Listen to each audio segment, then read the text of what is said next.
বেচাল হবে না। আমাদের সবকিছুই তো ঠাকুর, কাজে ঠাকুরকে ধরে চলতে হবে। সংসার আর কার? সংসার তো ঠাকুরের। তুমি জানবে তুমি ঠাকুরের সংসারে ঠাকুরের কাজ করছো, একেবারে সরলভাবে তাকে ধরে থাকো। কাজের শুরুতে মধ্যে মানতে ঠাকুর ঠাকুর ঠাকুর দেখো, মা দেখো, এই করে। এখন ওদেরকে দেখো বললে কি হবে?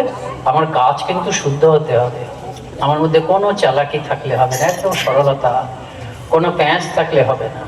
সরলভাবে আমি সৎ পথে থাকবো, সরল পথে থাকবো, আমি সৎভাবে কাজ করব, লোকের উপকার করব, আর ঠাকুর মা স্বামীজির উপর নির্ভর করব। বিপদ আসলে চেষ্টা করব বিপদ থেকে উদ্ধার পাওয়ার, কিন্তু ঠাকুরকে ডেকে ডেকে করব। আমি অর্থ উপার্জনের চেষ্টা করব, অর্থ উপার্জন করব, কিন্তু সব সময় ঠাকুর মা স্বামীজিকে ডেকে ডেকে করব। ওদেরকে ধরে থেকেছি, ওদের হাত ছাড়লে চলবে না। ওদের হাত ছেড়ে জীবন সংগ্রাম, জীবনটা সংগ্রাম, সংগ্রামটা থাকবে, কিন্তু ওদের হাত ধরে থাকলে না, এই সংগ্রামটাতে আমি সুন্দরভাবে চলে যাব।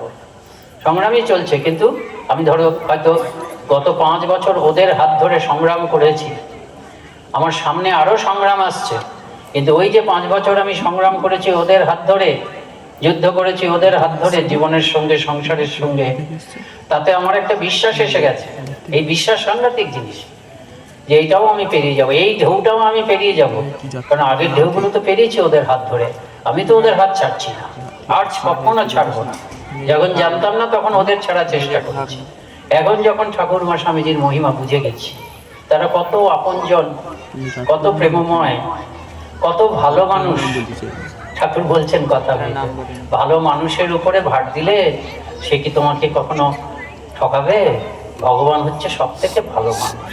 আমি যখন জেনে গেছি যে এদের মতন ভালো মানুষ আর হয় না, এবং এদের মতন আমার আপনজন হয় না, আমারও আপনজন, আপনারও আপনজন, প্রত্যেকের আপনজন, বিশ্ববাসীর আপনজন, বিশ্ববাসীর প্রত্যেকের আপনজন, প্রতিদিনের আপনজন।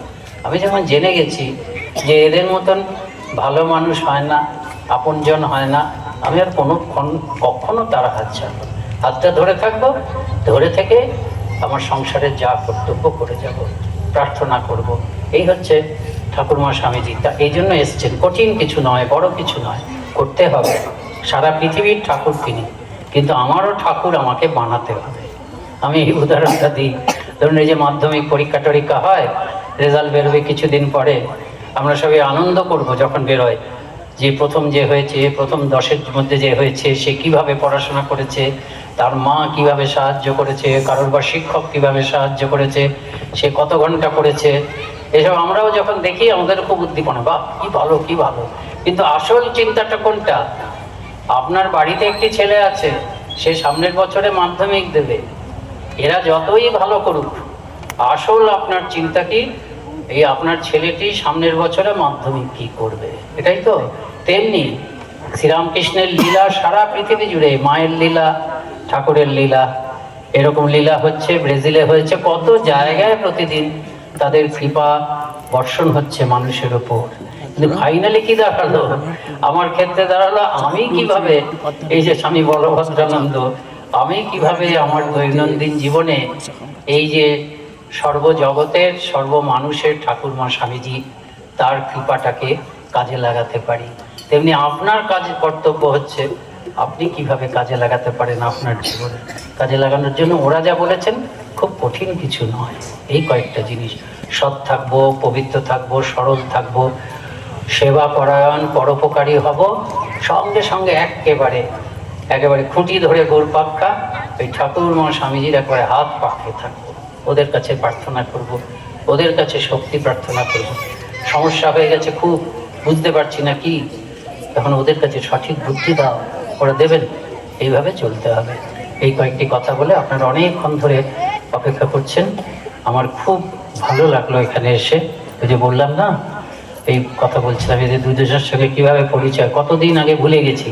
50 বছর আগে, 50 বছর হবে না, আমি 40 বছর হলো সন্ন্যাসী হয়েছি, ওই 50 বছরই এই জীবনে আছি। আমার ধারণা বোধহয় প্রায় 35 বছর তো হবেই, 40-এর কাছাকাছি। এই রাস্তা দিয়ে একটা যুব সম্মেলন করে ফিরছিলাম, হঠাৎ কানে এলো সন্ধ্যার খণ্ডন ভব হচ্ছে। তখন আলো ধরে এগিয়ে দেখি একটা ছোট লম্বা ঘর, সেখানে কয়েকটি টিম টিম করে আলো জ্বলছে, কয়েকটি বাচ্চা ছেলে বসে খণ্ডনাভাব করছে, আর এরা দুজন আছে। তারপর ওই সূত্রপাত। তারপরে জিতাত্মানন্দ যে তোমাদেরকে খুব ভালোবাসতেন এবং উনি এই ঘটনাটিও বলতেন, তো এই সূত্রপাত। তারপরে এরা সাধু হয়েছে। এরকম তো হতেই হবে, ঠাকুরের কৃপা। কাউকে কাউকে সর্বত্যাগী হতে হবে, যাতে বহু মানুষ ঠাকুরকে বুঝতে পারে, বহু মানুষ যাতে ঠাকুরকে ভালোবাসতে পারে।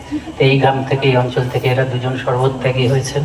এরা সর্বত্যাগী হয়েছেন বলে আপনাদের এখানে আশ্রম হয়েছে। ওকে আমি বলছিলাম, স্বামীজি যেদিনকে ভারতে ফিরে এলেন, কলকাতায় ফিরে এলেন 19শে ফেব্রুয়ারি 1897, প্রথম যখন গিরিশ ঘোষের সঙ্গে দেখা হচ্ছে, স্বামী ব্রহ্মানন্দের সঙ্গে দেখা হচ্ছে, গিরিশ ঘোষকে বলছেন জিসি। গিরিশ ঘোষকে উনি জিসি বলতেন। গিরিশ ঘোষ তো, জি ফর গিরিশ, আর জি সি সি সি কেন বলতেন জানি না, হ্যাঁ যাই হোক, জিসি গিরিশ চন্দ্র ঘোষ, সেজন্য সি বলতেন। জিসি, সেই একদিন আর আজ একদিন। সেই একদিন মানে কি, ওই আমরা সব দক্ষিণেশ্বরে যেতাম, কেউ আমাদের চিনত না। আর আজকে দেখো সারা বিশ্ব জুড়ে শ্রীরামকৃষ্ণের নাম। তো আমি ওকে বললাম এখানে এসে যে সেই একদিন আর এই একদিন। ওই অন্ধকার সন্ধ্যাবেলায় যাচ্ছিলাম, হঠাৎ খণ্ড অনুভব এলো।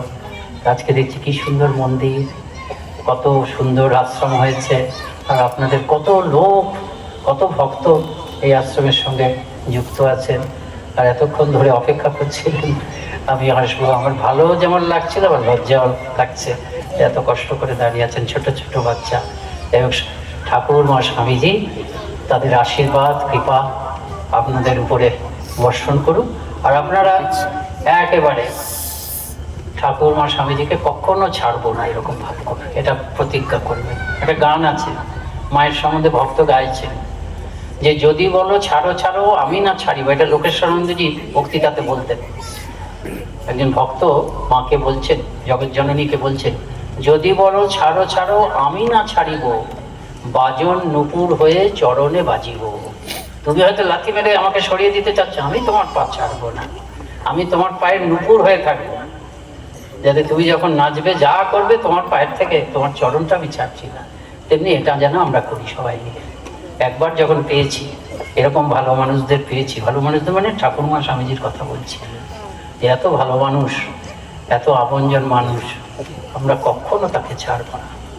একেবারে ওই বাজন, একেবারে ওদের পায়ের নুপুর হয়ে থাকবো সবসময়।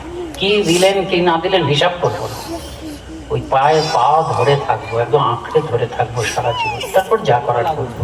ঠিক আছে, ঠিক একটি কথা বলে শেষ করছি। নমস্কার। কৃষ্ণ নাম, শ্রীরাম কৃষ্ণ নাম, শ্রীরাম কৃষ্ণ নাম করুন।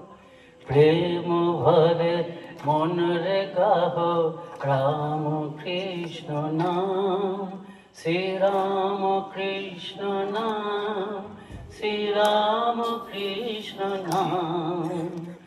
অন্তরে যতনে রাখো মন রে গাহ নাম, অন্তরে যতনে রাখো মন রে গাহ নাম।